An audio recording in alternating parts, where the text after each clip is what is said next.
Welcome to episode 50 of Apartment Hacker. This is Mike Brewer, and tonight we are going to talk about celebrating the word no.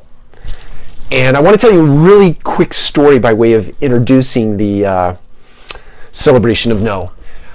When I entered into the real estate industry back in 1994, I was in Clovis, New Mexico. I went to work for RE/MAX, selling single-family homes, and ultimately starting to buy properties of my own. So 1 year into my real estate career, I had amassed a portfolio of 3 homes and an apartment community. But that's beside the point. What I'm really getting across here is that I did that under the guidance and the mentorship of a gentleman named Bob Birch. Bob Birch had the brokerage in New Mexico called RE/MAX.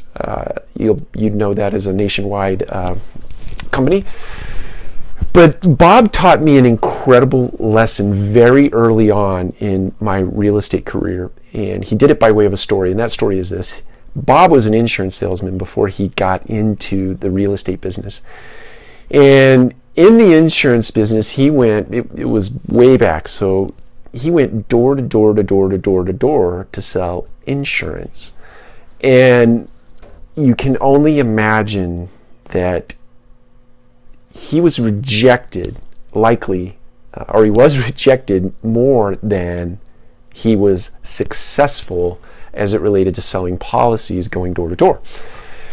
But he told me that when he went up to a door and he got a rejection or somebody didn't buy from him, he said he would walk out to the end of the driveway and he would literally pump his fist and he would jump in the air and he would yell at the top of his lungs, "Yes! Yes!" And when he was telling me the story in person, he paused there and I clearly looked perplexed on my side, like, okay, that makes no sense. Mind you, I'm like 21, 22, 23 years old. He lets me sit there and ponder it for a bit before he says to me, look, every single no got me that much closer to a yes. He knew by law of statistics that every single time he went to a door and heard no, it put him one step closer to a yes or success in writing a policy. And it makes me think that in the multifamily space with our salespeople or our leasing consultants or whatever you may call them in your organization, there should be a celebration of no. No should be a huge celebration. In fact, we should go so far as to memorialize it or ring. Oftentimes I hear ring a bell every time you get a lease, or ring a gong, or ring something that sort of celebrates the fact that you got a yes or you got a lease. But maybe we flip that upside down and we ring a bell every time we get a no. And we celebrate the fact that that puts us so much closer to a yes.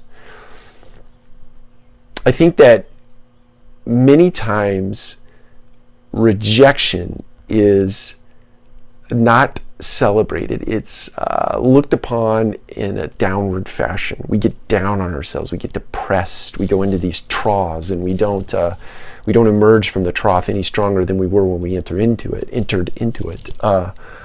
But we look at that as a failure, when in all reality it is an absolute positive.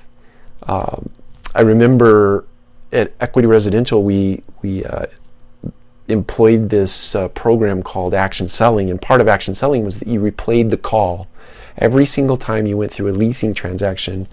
Whether you got the lease or not, you replayed the call, and there was a worksheet and you answered some questions, but you literally replayed in your mind every step of the process.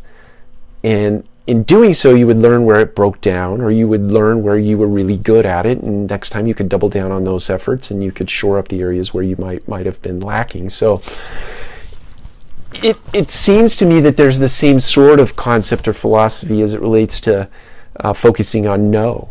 and celebrating no, and maybe coming together as a team when you don't have any one of your team members that doesn't get a lease. Come together, sit down, replay the call together, and celebrate the no, knowing that all of you are closer to a yes. So that's what I leave you with tonight. Take a look at no, celebrate it, make it a tradition in your leasing offices that no is an awesome thing. And I hope that you have a great evening, and we will talk to you soon.